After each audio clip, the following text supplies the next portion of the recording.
Did UN Resolution No. 2334 require Israel to give the Golan Heights to ISIS? No, that's not true. A staunchly pro-Israel blog that seems to contain articles that are mostly copy-pasted together from other sources embedded a video making that claim, but it is not true. The resolution in question does not even mention the Golan Heights or the return of any land. The story originated from an article published by Politics Online on March 22, 2019 titled, UN to Israel, Give the Golan Heights to ISIS, including all its Christian population, which opened, quote, UN Security Council's anti-Israel resolution No. 2334 technically requires Israel to give land to Islamic State (ISIS). Britain, the US and Australia should stop funding the UN. The UN General Assembly elected Qatar, Congo and Pakistan to its top human rights body, joining existing members such as Saudi Arabia, China, Cuba and Venezuela. Countries that practice Sharia laws have been chosen to be human rights watchdogs. Even a country like Iran has been given a seat in the UN Human. End quote. Users on social media only saw this title, description and thumbnail.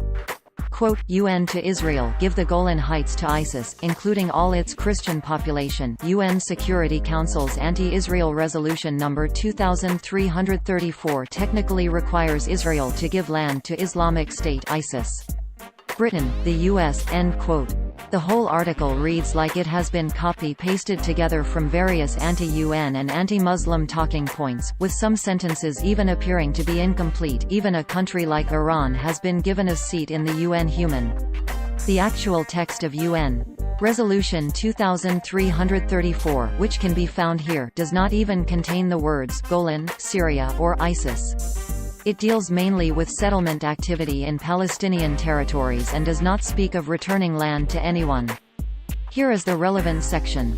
Quote, condemning all acts of violence against civilians, including acts of terror, as well as all acts of provocation, incitement and destruction, reiterating its vision of a region where two democratic states, Israel and Palestine, live side by side in peace within secure and recognized borders, stressing that the status quo is not sustainable and that significant steps, consistent with the transition contemplated by prior agreements, are urgently needed in order to stabilize the situation and to reverse negative trends on the ground, which are steadily eroding the two-state solution and entrenching a one-state reality, and to create the conditions for successful final status negotiations and for advancing the two-state solution through those negotiations and on the ground. 1. Reaffirms that the establishment by Israel of settlements in the Palestinian territory occupied since 1967, including East Jerusalem, has no legal validity and constitutes a flagrant violation under international law and a major obstacle to the achievement of the two-state solution and a just, lasting and comprehensive peace. 2. Reiterates its demand that Israel immediately and completely cease all settlement activities in the occupied Palestinian territory, including East Jerusalem, and that it fully respect all of its legal obligations in this regard. 3. Underlines that it will not recognize any changes to the 4 June 1967 lines, including with regard to Jerusalem, other than those agreed by the parties through negotiations. 4. Stresses that the cessation of all Israeli settlement activities is essential for salvaging the two-state solution, and calls for affirmative steps to be taken immediately to reverse the negative trends on the ground that are imperiling the two-state solution. 5. Calls upon all states, bearing in mind paragraph 1 of this resolution, to distinguish, in their relevant dealings, between the territory of the State of Israel and the territories occupied since 1967. 6.